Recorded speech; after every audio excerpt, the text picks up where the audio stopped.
Charlie Hebdo, the pen that provoked a massacre, Paris, January 7, 2015. A quiet morning in the City of Light shatters with the crack of gunfire. Masked men storm a small office, their Kalashnikovs spitting death, their cries of vengeance echoing off the walls. Why a satirical magazine dared to draw a profit and now bloodstains the pages.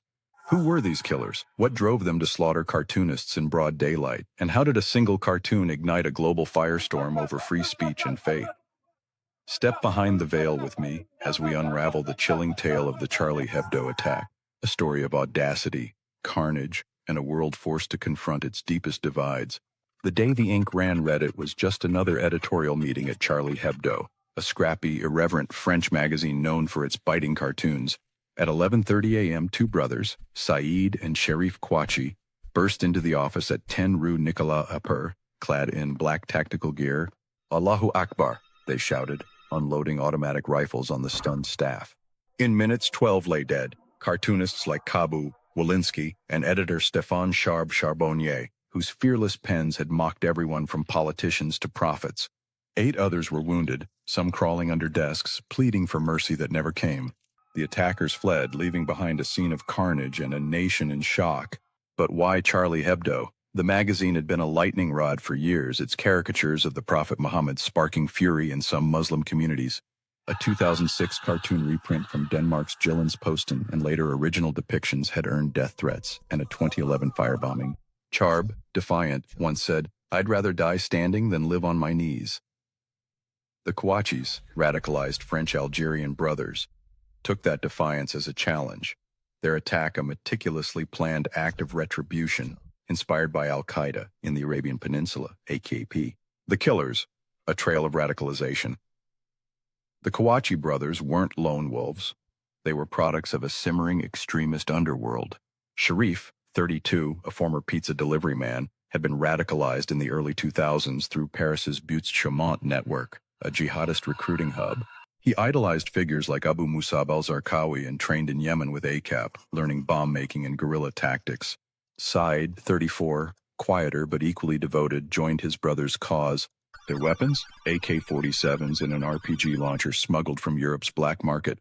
Their motive? To avenge the Prophet and strike fear into the West. Their attack wasn't random chaos, it was surgical.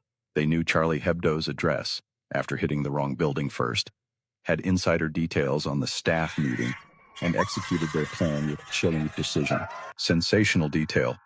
As they fled, they shot a wounded policeman, Ahmed Merabet, point blank on the sidewalk, a moment captured on video that seared itself into global consciousness. But the terror didn't end there. A third attacker was about to deepen the nightmare. The supermarket siege, terror's second wave. As Paris reeled, the Kouachi's accomplice, Amity Koulibaly, struck 2 days later on January 9th. He stormed a Hypercacher kosher supermarket in eastern Paris, armed with automatic weapons and a vendetta. Declaring allegiance to ISIS, he killed 4 Jewish hostages, shoppers and workers, and held 15 others captive, wiring the store with explosives. "You attack the caliphate, we attack you," he taunted in a video recorded mid-siege. The standoff ended in a hail of bullets as French commandos stormed the market, killing Koulibaly, but not before his victims became symbols of a rising tide of anti-Semitic violence.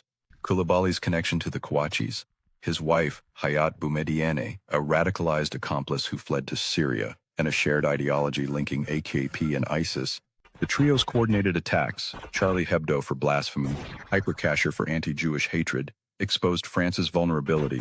Over 17 dead in 3 days, with a nation left asking, how did its own citizens turn into executioners? Want to uncover more stories where truth battles terror?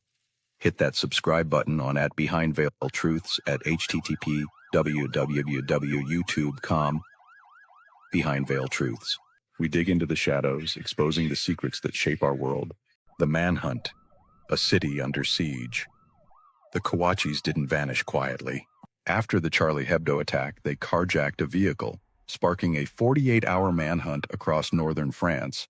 Thousands of police, helicopters, and drones scoured the region. On January 9th, they holed up in a printing shop in Dammartin and Goël, taking a hostage. As negotiators stalled, Koulibaly's supermarket siege unfolded 30 miles away, splitting police resources. In a dramatic climax, elite raid and GIGN units stormed both sites simultaneously, The Kouachis charged out firing, dying in a blaze of gunfire. Koulibaly fell moments later. The hostage in the print shop survived. The supermarket's losses were irreversible. Thrilling twist. The Kouachis left behind a trail of clues, including an ID card in their getaway car. A rookie mistake or deliberate taunt. Koulibaly's arsenal included weapons linked to Balkan smuggling rings, raising questions about Europe's porous borders. The manhunt exposed cracks in French intelligence. Sharif had been under surveillance but slipped through. Was it incompetence or overload? The aftermath. Je suis Charlie or not? The attacks ignited a global firestorm. Millions marched in Paris chanting Je suis Charlie in solidarity with free speech. World leaders linked arms from Merkel to Netanyahu, though debates raged. Was Charlie Hebdo's satire heroic or reckless? The magazine, Defiant, published a new Muhammad cartoon a week later, selling 795 million copies worldwide. Yet backlash brewed. Some saw the slogan as blind to Muslim sensitivities, others as a rallying cry against censorship. The attacks also fueled anti-immigrant sentiment, boosting far-right figures like Marine Le Pen. France ramped up surveillance, passing laws akin to the U.S. Patriot Act, while cracking down on jihadist networks. Over 200 terror-related arrests followed in 2015 alone. Survivors like cartoonist Laurent Riss-Sourisseau carried on, scarred but unbowed. The Hypercacher killings spotlighted Europe's rising anti-Semitism, with thousands of French Jews emigrating to Israel. The unanswered shadows. Here's what keeps me up at night. How did three men, known to authorities, pull this off? France had tracked Sharif since 2005, yet missed his Yemen training.